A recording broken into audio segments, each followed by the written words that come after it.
గురుబ్రహ్మ గురుర్విష్ణు గురుర్దేవో మహేశ్వరః గురు సాక్షాత్ పరబ్రహ్మ తస్మై శ్రీ గురవే నమః.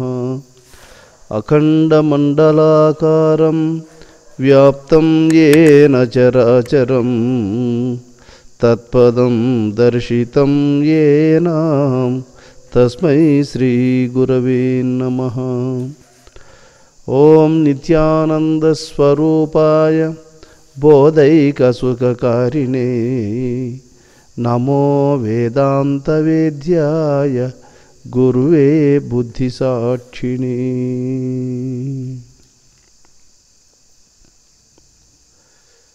బుద్ధికి సాక్షి స్వరూపుడైనటువంటి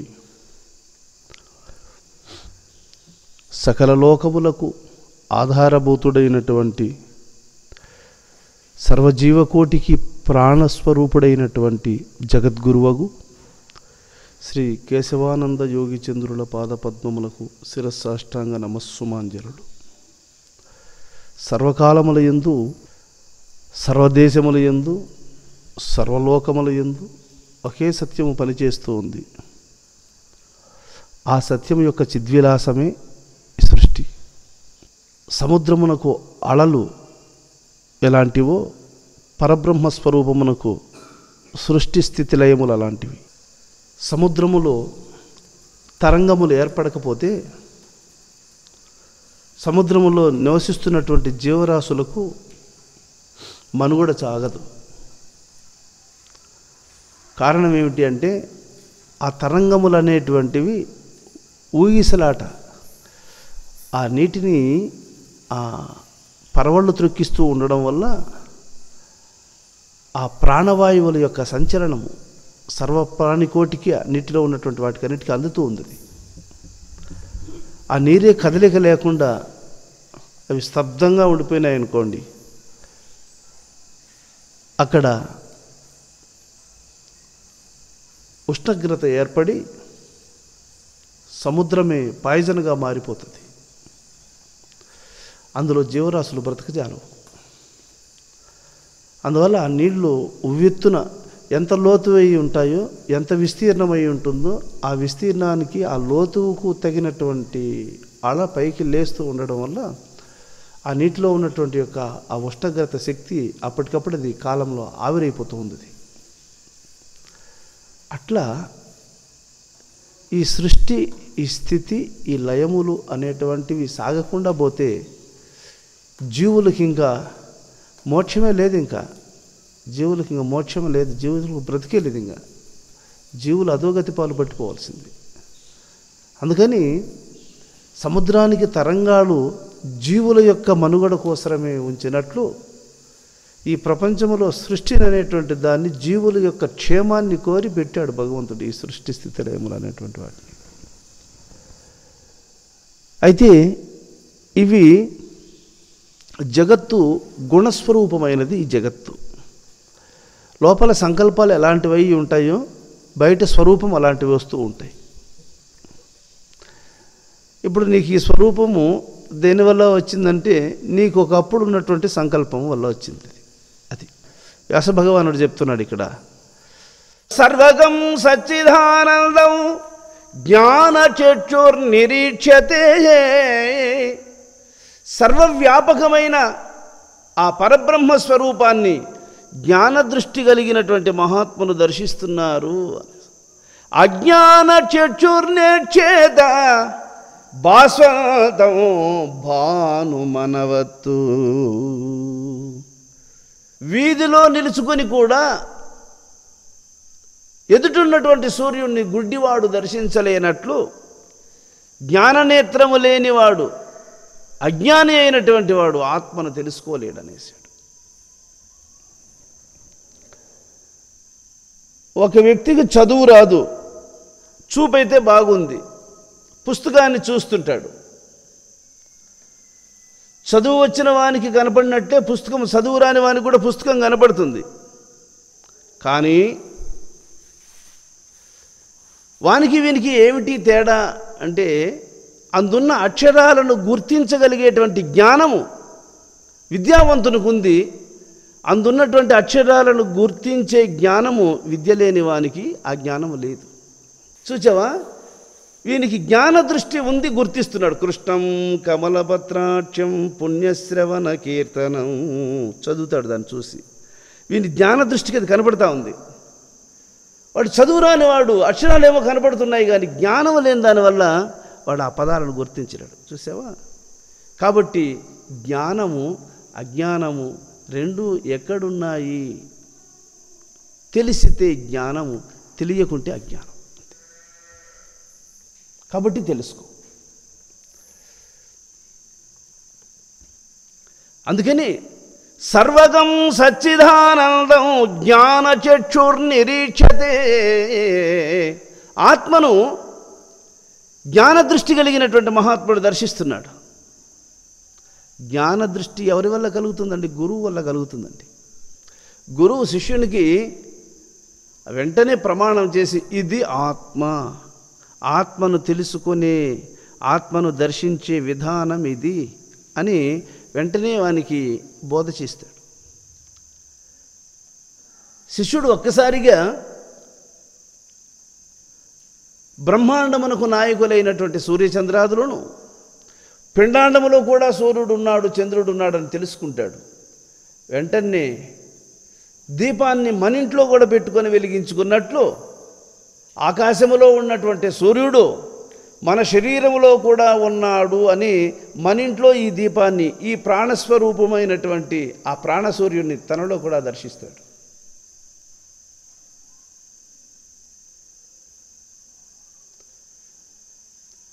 దీపం ఒక గదిని వెలిగింపజేస్తుంది, సూర్యుడు లోకాలను వెలిగింపజేస్తాడు.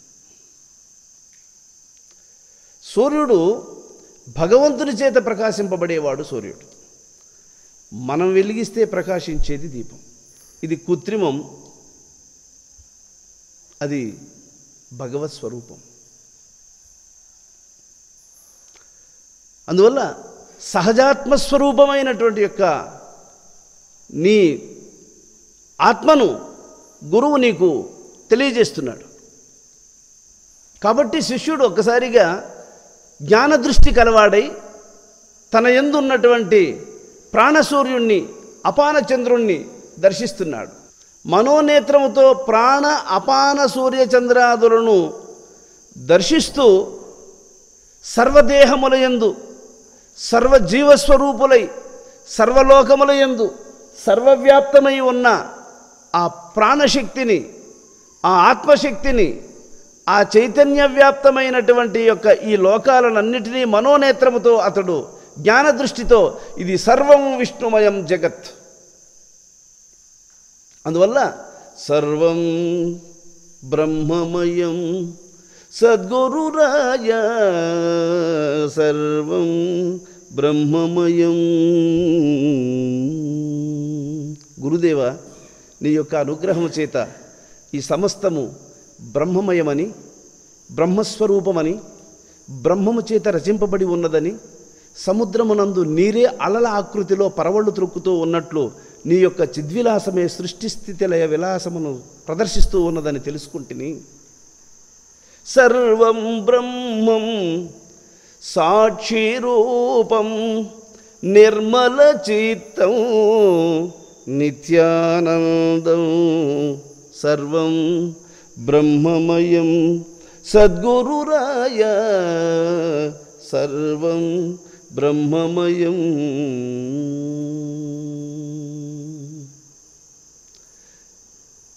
అన్నిటి యందు అంతటా సాక్షిగా ఉన్నటువంటి నీ స్వరూపాన్ని దర్శిస్తున్నాను. అంతటా అన్నిటా సాక్షిగా ఉన్నటువంటి నీ స్వరూపాన్ని తెలుసుకోవడం చేత నా మనస్సు ప్రసన్నత్వాన్ని, ప్రశాంతతను పొందింది స్వామి. నేను ఇప్పుడు నిర్మలుడనై ఉన్నాను, నిత్యానందాన్ని అనుభవిస్తున్నాను. గురుతరముగను త్రికూటముగాంచితి. త్రి అనగా మూడు. ఇవి మూడు ఏవి అంటే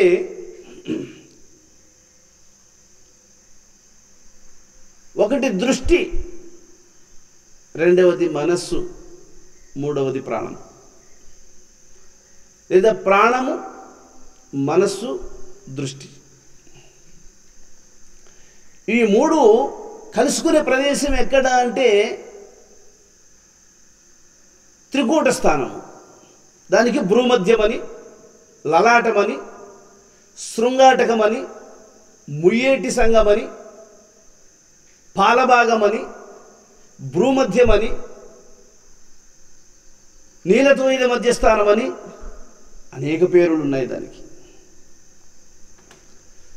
అక్కడ ప్రాణాలను, మనస్సును, దృష్టిని, ఆ మూడింటిని అక్కడ చేర్చమని, అక్కడ వాటి బలాబలములన్నీ ఏకీభవిస్తాయని, అక్కడ తప్ప ఇంకెక్కడ అవి రాజీ పడవని, ఒకదానిలో ఒకటి వికటిస్తాయని మహాత్ములందరూ ఈ యోగ సూక్ష్మాన్ని తెలుసుకొని వాళ్ళు ఆ భ్రూమధ్యం అనేటువంటి చోట ప్రాణాలను, మనస్సును, దృష్టిని, ఈ మూడింటిని ఒక్కటి చేస్తున్నారు.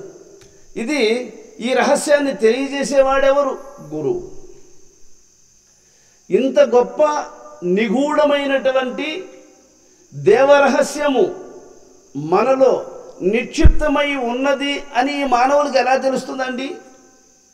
కేవలం కూడుగుడ్డల కొరకే జీవిస్తున్నటువంటి మానవులకు అమృతత్వ పదవిని అందుకోనేటువంటి ఆలోచన, ఒకవేళ ఆలోచన వచ్చిందనుకో, దాన్ని అందుకునే విధానం వీళ్ళకి తెలుస్తుందా, అర్థమవుతుందా?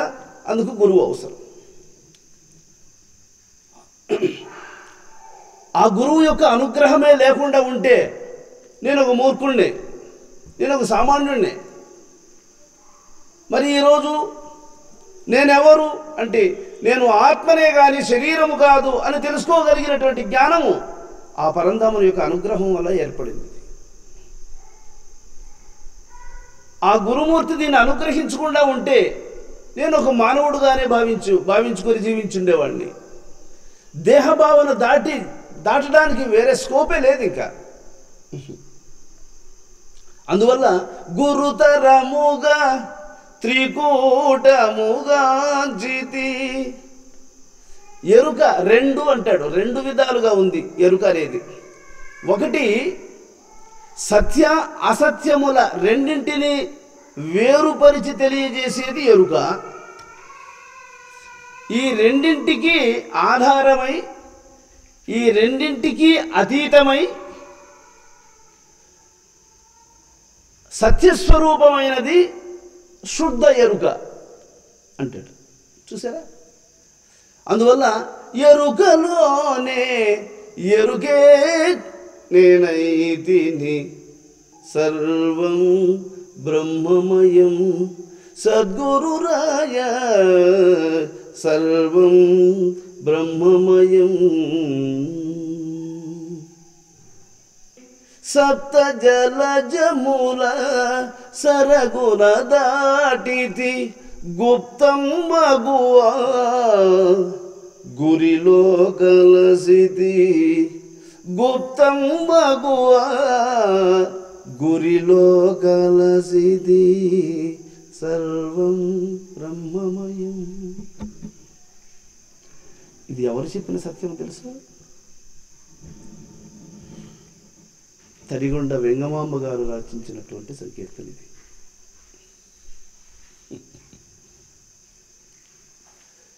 ఆధార స్వాధిష్టాన మణిపూరక అనాహత విశుద్ధ ఆగ్నేయ సహస్రారములనేటువంటి ఈ షడాధారములు భేదించుకుని సహస్రారముల సద్గురుమూర్తిని దర్శించినటువంటి యొక్క భాగ్యాన్ని పొందగలిగినట్టు.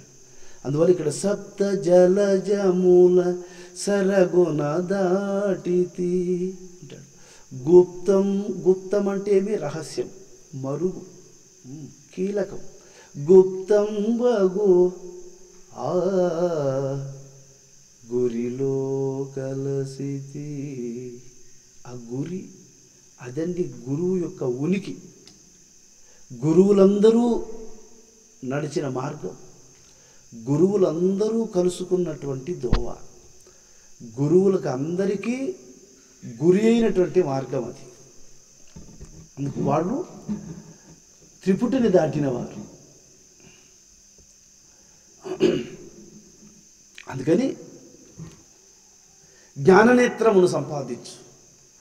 అట్టి జ్ఞాననేత్రము గలవారు మాత్రమే ఈ సత్యాన్ని దర్శించగలుగుతారు.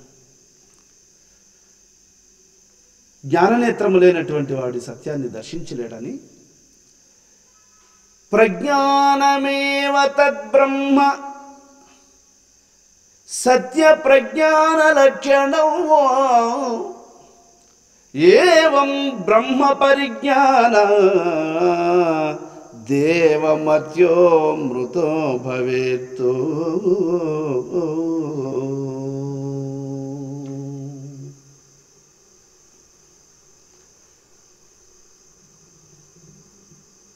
ప్రజ్ఞ అంటే పట్టుదల. దీనిని ఏ విధంగానైనా నేను తెలుసుకోవాలి, ఏ విధంగానైనా సరే మనస్సును సాధించాలి అనే ఒక పట్టుదల. ఈ పట్టుదల నెరవేరేంత వరకు దాన్ని వదలకుండా ఉంటాడే దాన్ని ప్రజ్ఞ అంటాడు. ప్రజ్ఞ గొప్ప నేర్పు, గొప్ప ఓర్పు, గొప్ప ధైర్యము, గొప్ప విశ్వాసము, వీటికి ప్రజ్ఞ అని పేరు. గొప్ప నేర్పు గలవాడు, గొప్ప పట్టుదల కలిగినటువంటి వాడు, గొప్ప ధైర్యము గలవాడు, వెనుదీయనటువంటి యొక్క పరాక్రమము, దీనికి ప్రజ్ఞ అంటాడు. ఈ ప్రజ్ఞ ఎవరికైతే ఉంటుందో వారికి సత్యము, ధర్మస్వరూపుడైనటువంటి యొక్క దైవ సహాయం లభిస్తుంది. పట్టుదల ఉంటే తప్పకుండా పరమార్థం సిద్ధించి తీరుతుంది. పట్టుదల పరమార్థం అనుకోండి అంటాడు పెద్దలు. అందుకని ప్రజ్ఞానమేవ తద్బ్రహ్మ సత్య ప్రజ్ఞాన లక్షణం. కాబట్టి ఎవరికైతే ఇట్టి లక్షణాలు ఉంటాయో అటువంటి వాడు అమృతత్వాన్ని పొందుతాడు.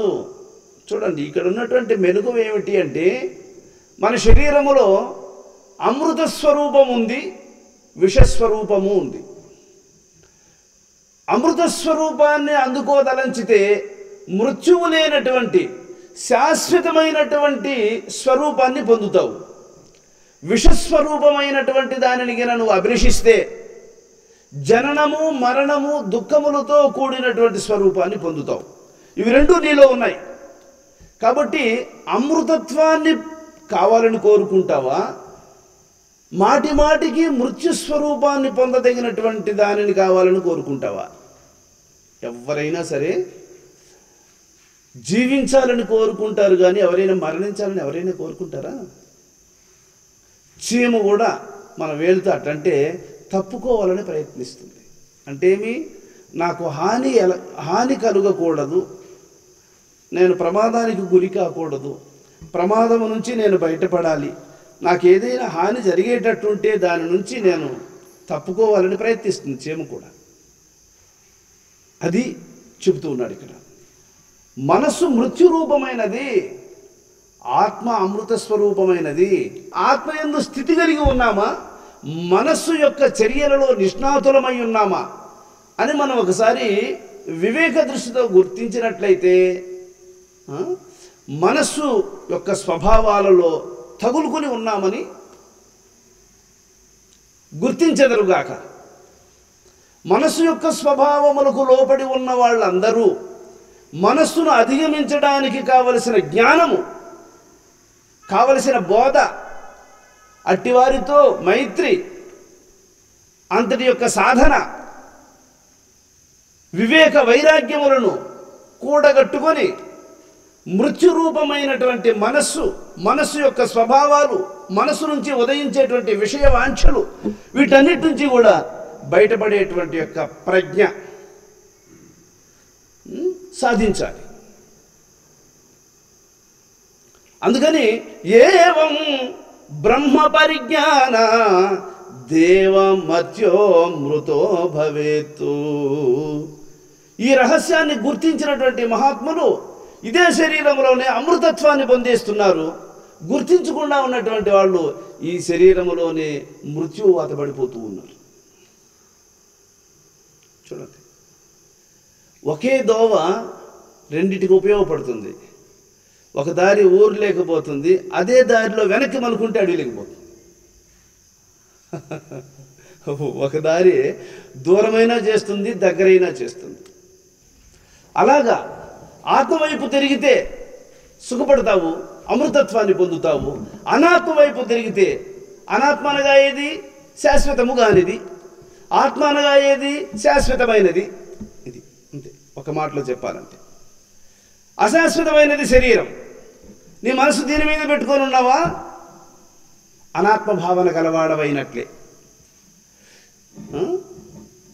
దీని వెనుక దీనికి రక్షణాత్మకమైనటువంటి యొక్క ఆత్మ మీద దృష్టి పెట్టుకుని ఉన్నావా, నీవు వాస్తవ సత్యాన్ని గుర్తించిన జ్ఞానివే. అందుకని అనాత్మతాం పరిత్యజ్య నిర్వికారో జగస్థితౌ ఏకనిష్ఠతయాంతస్థ సౌర్మాత్ర పరో భవ. అనాత్మతాం పరిత్యజ్య, అనాత్మ చూడండి, దేహభావాన్ని పరిత్యజించు. నిర్వికారో జగస్థితౌ, ప్రపంచ విషయాదులలో నిర్వికారుడవై ఉండు అంట. జగత్స్వరూపములతో జగత్స్వభావములతో నీవు బంధింపబడకుండా ఉండాలి అంటే ఏకనిష్ఠతయాంతస్థ, ఆత్మనిష్ట ఒక్కటే నిన్ను వెలికి తీయగల సమర్థము గలది. ఆత్మనిష్ట ఒక్కటి తప్ప ఈ జగత్ స్వభావములతో జగత్స్వరూపముతో అనుబంధము నర్పబడి ఉన్నటువంటి నీ బంధాన్ని విడిపించదగిన సమర్థత కలది మరొక్కటి లేదు. అందువల్ల ఏకనిష్ఠతయాంతస్థ సంవిన్మాత్ర పరో భవ. సంవిన్మాత్ర పరో భవ, సర్వకాల సర్వావస్థలయందు నిష్ణాతుడవై ఉండుము, మరొక మార్గం లేదనేసాడు. సర్వకాలములయందు పరిస్థితులు ఎలా ఎదురుపడినా పర్వాలేదు, ఎలాంటి స్థితిలోనైనా సరే నీవు ఆత్మనిష్టాపరుడవై ఉండుము. ఇదొక్కటి తప్ప నీవు దీని నుంచి బయటపడడానికి మరొక శ్రేయస్సు లేదనేసి. ఎందుకంటే దానికి ఇంకా చెబుతూ ఉన్నాడు, మనోవ్యాధే చికిత్సార్థ ముపాయం కథయామితే యత్యత్ స్వాభిమతం వస్తువో తత్యజన్మోక్షమశ్నుతే. మనస్సుకు ఒక రోగం ఉంది, ఇష్టమైనటువంటి వాటిని అభిమానించడం. తనకి ఇష్టమైనటువంటి వాటిని అభిమానిస్తుంది, ఇష్టం లేని వాటిని ఈసిరి అవతల పడేసేస్తుంది. ఇది మనస్సుకు ఉన్నటువంటి గుణం. దానికి ఉపాయం చెబుతున్నాడు. ఇష్టములు దేనివల్ల ఏర్పడతాయి? నాకు అదంటే ఇష్టం, దానితో నాకు ఆనందం. నాకు అదంటే ఇష్టం లేదు, అది నాకు అనవసరం, నాకు అది వద్దు. ఇవి మనస్సుకున్నటువంటి రోగం. దీనికి ఏం చెప్తున్నాడు స్వామి గారు అంటే, ఇష్టాలను తలెత్తేటట్టు చేసేది, అయిష్టాల పట్ల విరక్తిని కలిగించేది ఏదది? అది మనస్సు. అన్నిటికంటే ఇష్టమైనది ఒకటి ఉంది. కొన్ని ఇష్టాలు కష్టాలకు దారితీస్తాయి. నువ్వు దేని మీదైతే ఇష్టపడతావో అది కష్టానికి దారితీస్తుంది.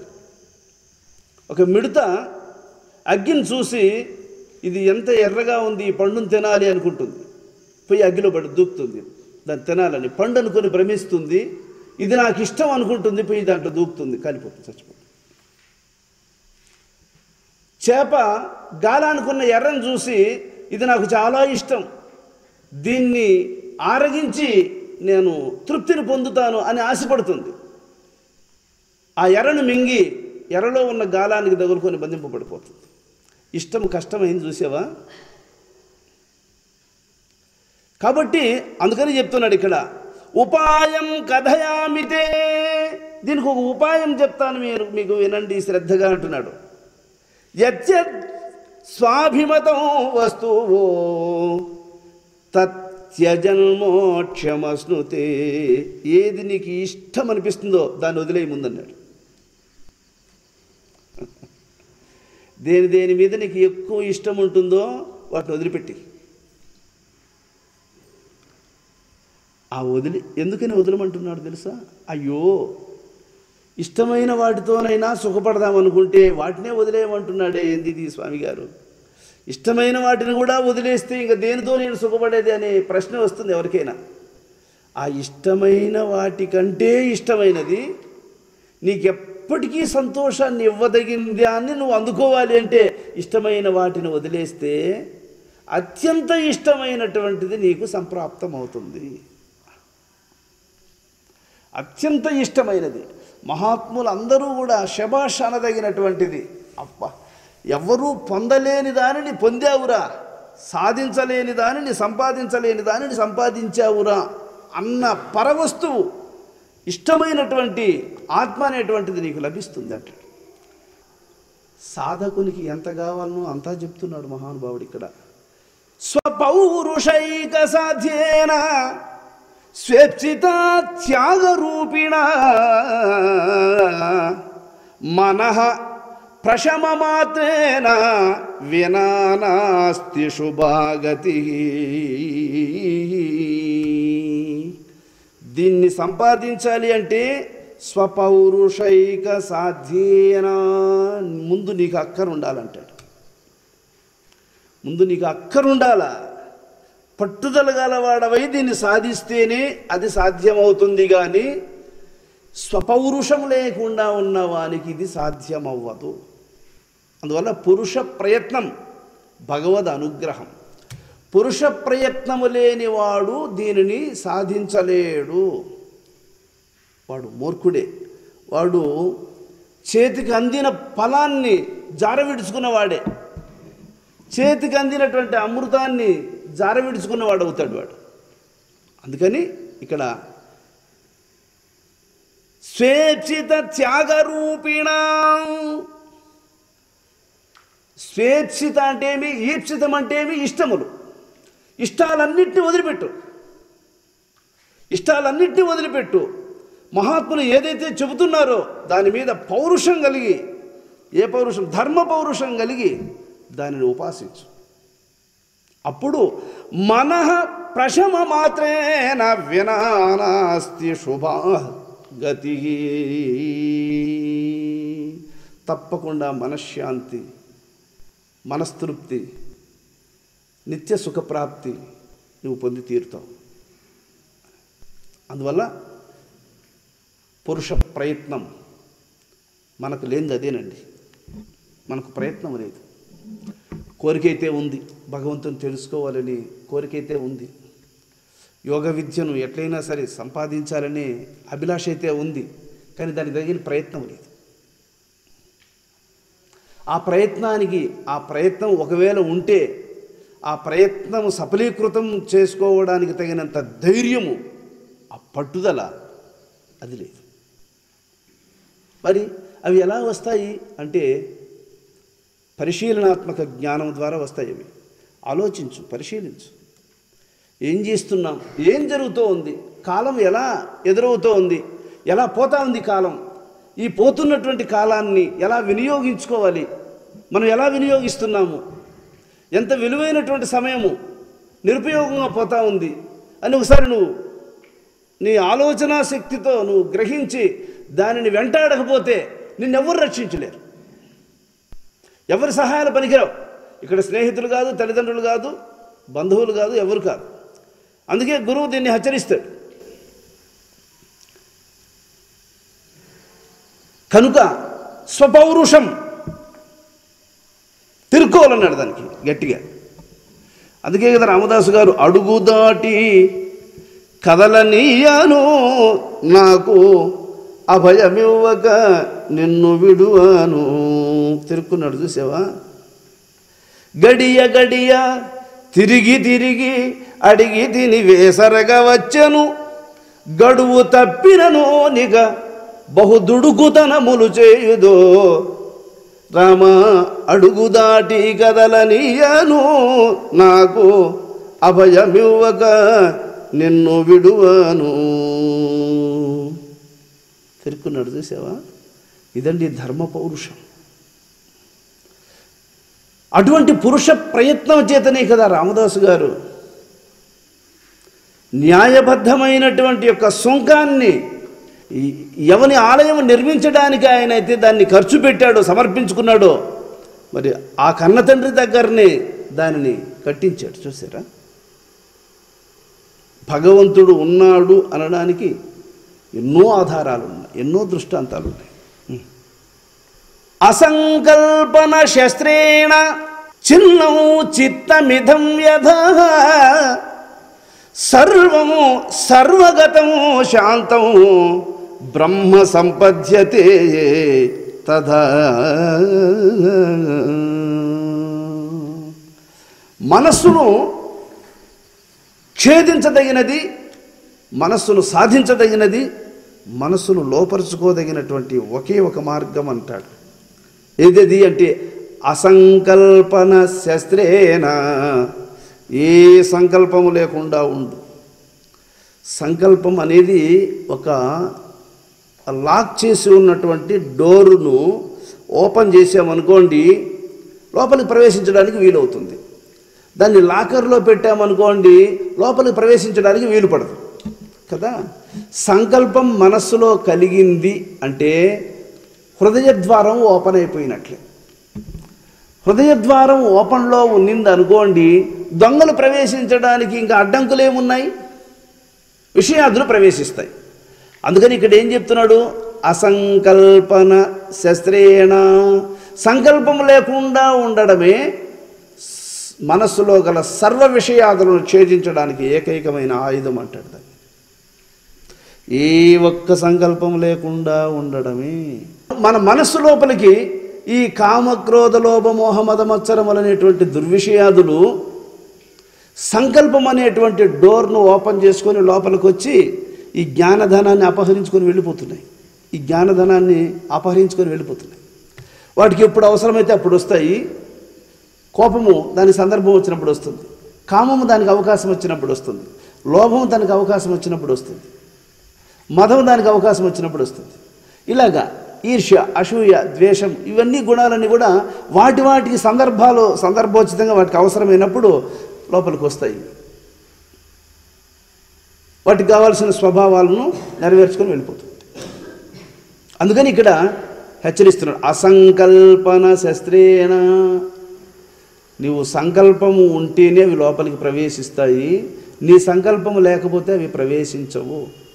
ఇప్పుడు మెయిన్గా మనం గుర్తించాల్సింది ఏంటంటే ముందు మనకు కోపం వచ్చినా అసూయ వచ్చినా ఏ గుణం వచ్చినా సరే ముందు మనకు తెలుస్తుంది. కోపం వచ్చిందని తెలుస్తుంది. ఆ కోపం వచ్చేటప్పుడు పళ్ళు బిగబెడతాం, పెదాలు కొరుకుతాం, నాడులు బిగిస్తాం, పిడికెళ్ళు బిగిస్తాం, ఏమేమి చేస్తాం చూడండి. అది వచ్చినప్పుడు అది దయ్యం పట్టినోడు ఎట్టయితే వాని షేపులు వాని చేష్టలు ఎట్ట మారిపోతాయో ఈ కోపం అనేది వచ్చింది అంటే మనసులోకి వాని ఆకృతులన్నీ మారిపోతుంటాయి. ఇది వానికి తెలుస్తుంది. ఎవరికి?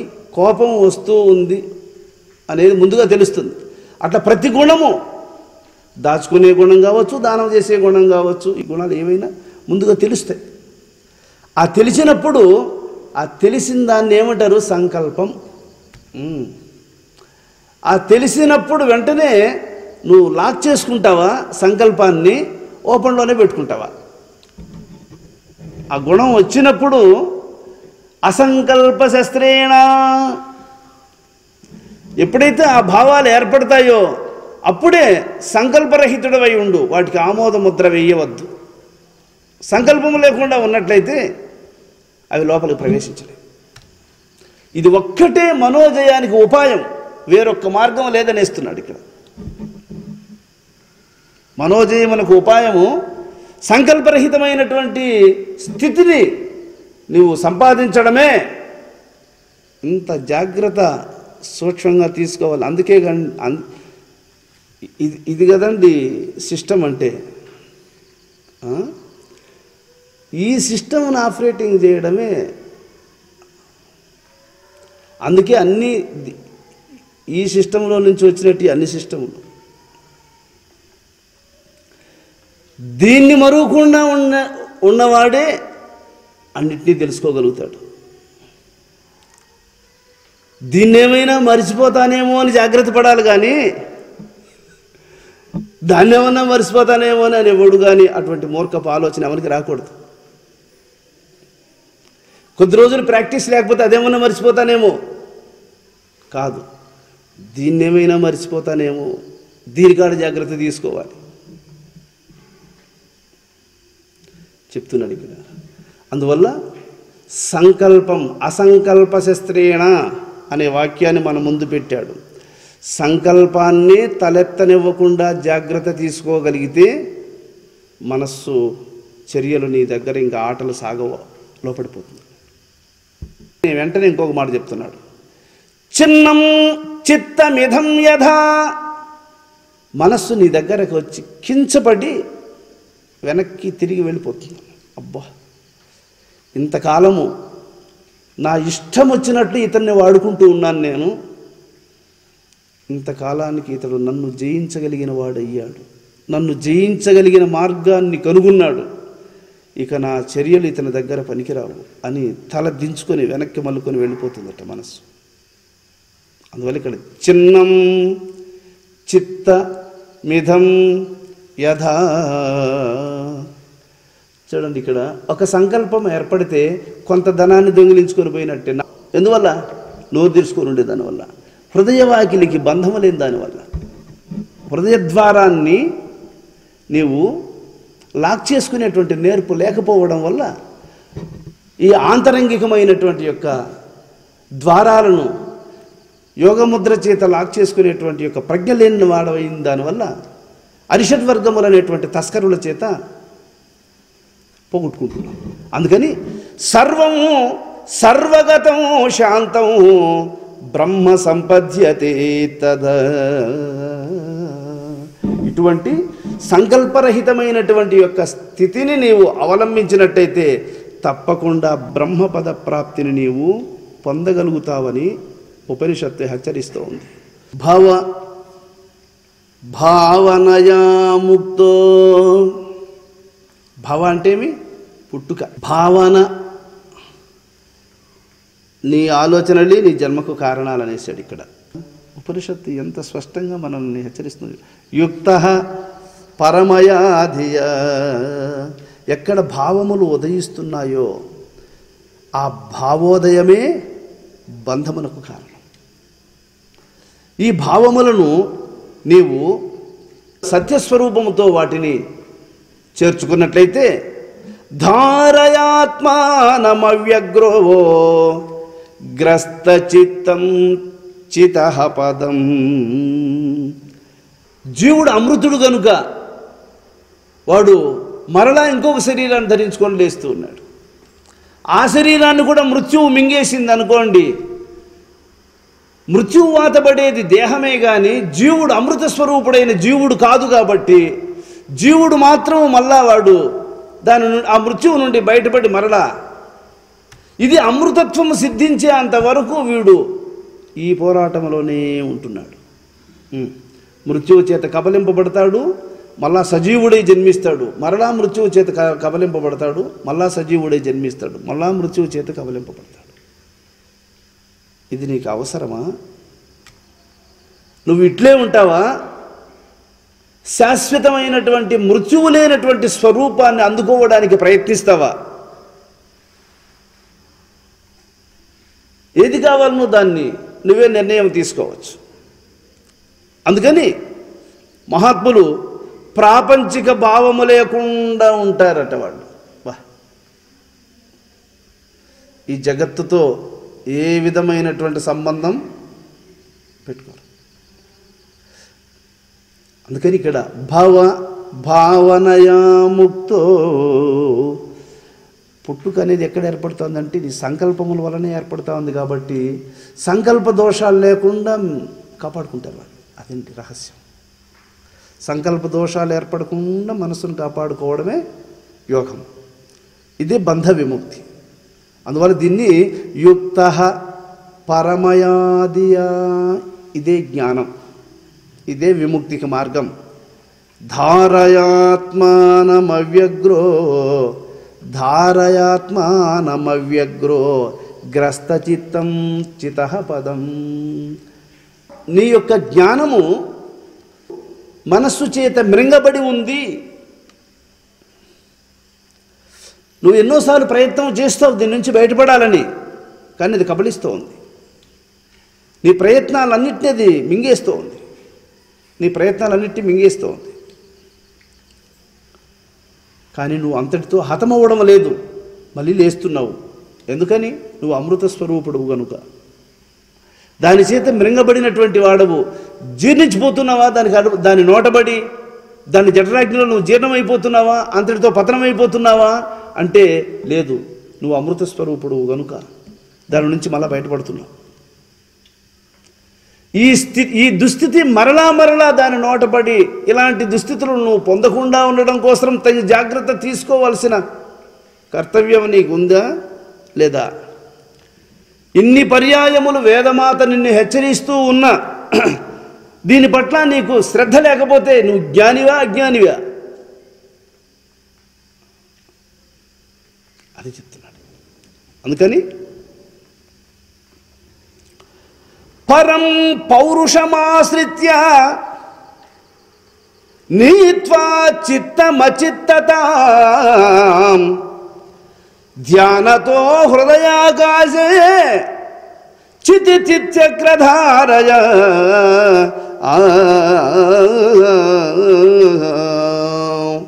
పరం పౌరుషమాశ్రిత్య. దీనికి పౌరుషం కావాలని మళ్ళీ ఒకసారి వీపు తడుతున్నాడు. జాగ్రత్తగా వెనకాల నేనున్నా, భయపడగా. అందుకంటే గురువు అటువంటి వాడు కావాలి. ఆ పరలోక విద్యను పొందాలి అంటే, ఆ పరబ్రహ్మస్వరూపాన్ని అందుకోవాలంటే నీకు ధార్మికమైనటువంటి పౌరుషం కావాలి. ఒకటి, ధర్మము తప్పని వాడవై ఉండాలి. ధర్మాన్ని గౌరవించగలిగిన ధర్మజీవన పరుడవై ఉండాలి.